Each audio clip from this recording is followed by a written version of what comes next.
The hunters are uncloaking. Here's your look at the Lanard Toys Predator Collection Hunter Series, Jungle Hunter Predator.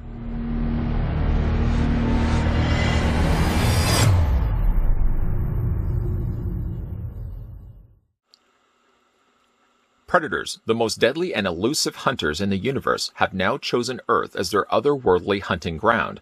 Special Forces police and intelligence operatives are now aware of these deadly creatures, have united to track them down. But really, who's tracking whom? Utilizing advanced alien technology, these deceptive extraterrestrials have an array of weapons for any situation or environment. From dense tropical jungles to concrete-laden cities, the unseen predators stalk their prey and will only leave with trophies in hand. Test your mettle and choose your predator. Grab them before they disappear. Let the hunt begin.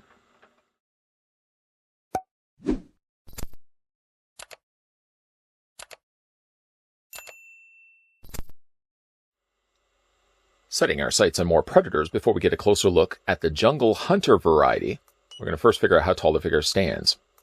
I'm sure I've already said this, but I'll mention it again in this review. Unfortunately, while these are all Walmart exclusive, I haven't been able to find them in local Canadian Walmarts. It's not to say that they don't exist in Canada, but I've had zero luck, so I've had to actually order these all online.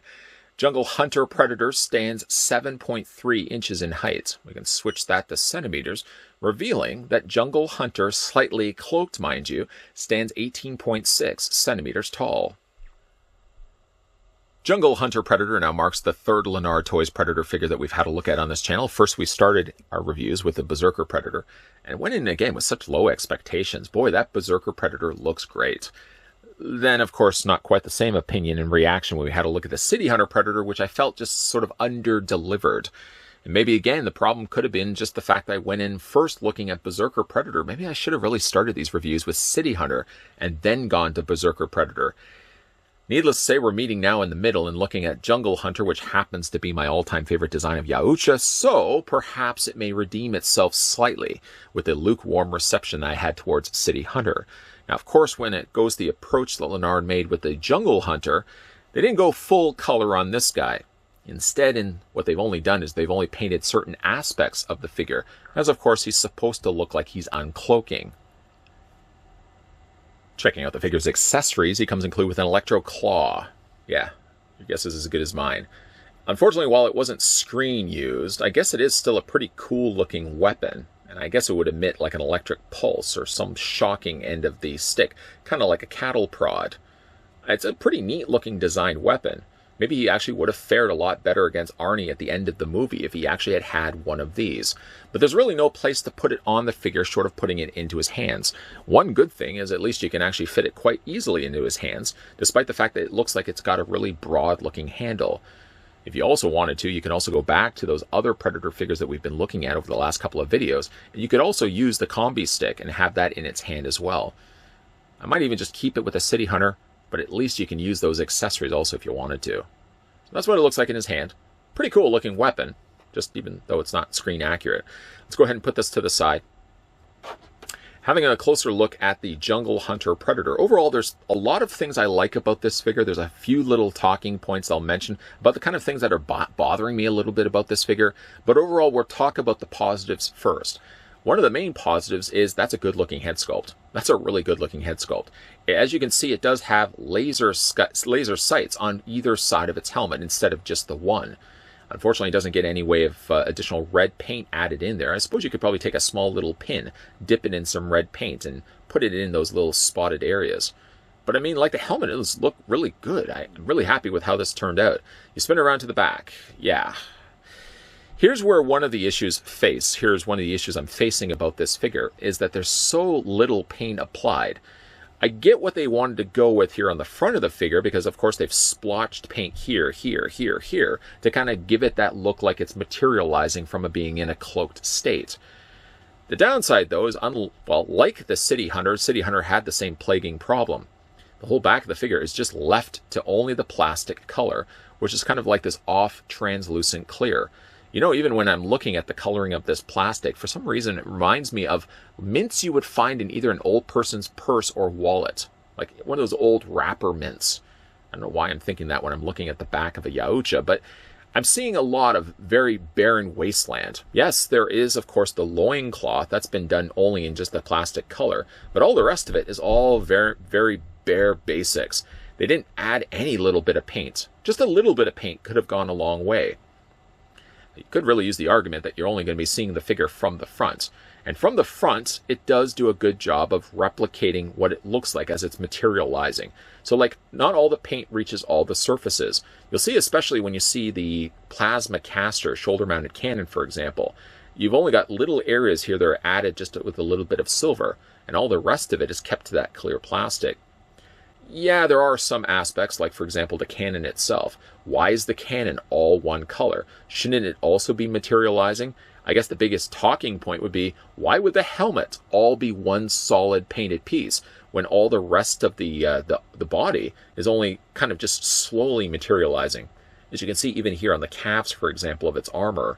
I don't know why specifically the helmet has to be all fully realized along with the plasma caster, but I'm going to bypass that little bit of critique for the fact that we actually have a decent looking jungle hunter predator. This one has considerably long blades, as you can see on its gauntlet. Admittingly, yeah, a little longer, I suppose, than what it was in the movie. I probably would be a little bit shorter than that, but I'm not going to criticize really long gauntlet blades on a predator, because after all, that does look pretty cool. But my biggest problem with all of this figure is, while it does look really good on the front, it looks so very barren on the back. Throw me a bone and add just a little bit of paint, I ask you, please, nicely. While the sculpting is really good on this figure, so much so that it gets lost because there's no additional coloring on the back. City Hunter had that same problem as well. But City Hunter at least had different colored plastic for its gauntlets and different colored plastic for its legs, that it made up for the fact that it didn't have paint anywhere else on the figure. Again, you're only going to be looking at, I'm sure, from the front. You're never probably going to be displaying your figure from the back. But I feel like if you're only going to be adding just green, like it's not like we're adding a whole lot of additional layers of color. You're adding only one of this bit of moss green here, and other places on the front of the body. Just do the service of adding a little bit on the back there as well, because it just looks so unfinished. That being said, though, let's get a closer look at the articulation on the Jungle Hunter Predator. I mean, again, that's such a great-looking head sculpt. It doesn't make any sense, mind you, why all of it is fully painted in when the rest of the body is only in splotches. But again, I will kind of overlook that talking point. But as for the articulation on this figure, a good generous amount of ball-jointed head action, because you can move the head up and down. You can see, like, I don't know if you can actually see it or not, there's a really large ball joint on the inside of that head. So you can really move that head up and down, back and forth. And technically, I suppose you could rotate it all the way around, but obviously you're going to be butting up against the side of the plasma caster. Then, of course, this has articulation as well, so you can move this back and forth, up and down. For the arms hinge out. I would have thought, actually, that this part of his armor would have prevented, I should say, the arms from hinging out fully at 90 degrees. But actually, you can see they've allotted just the right amount of clearance, just enough that that hinge gives you a full tilt, a full hinge on that arm. Really nice. You can move the arms all the way around, of course, yes. You can swivel at the, not the bicep necessarily, but you can swivel at the forearm. Single hinged forearm as well. You can also rotate the hands all the way around. No paint on this one hand. And yet, for some reason, it's here. Does that make any sense? I don't know.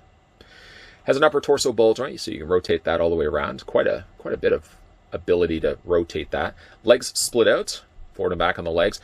One good thing about this particular predator is, unlike the City Hunter that had some real issues with loose legs, I don't have that issue at all with Jungle Hunter. The legs are just the right amount. Not too tight, not too loose. Baby bear just right.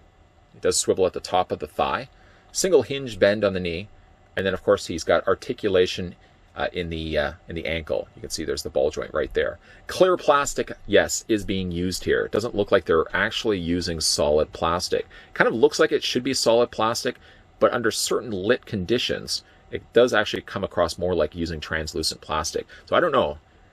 I don't know if the longevity of this figure will be there, if the case be that they're actually using translucent plastic. Because you know, translucent plastic, after a while, gets a little brittle.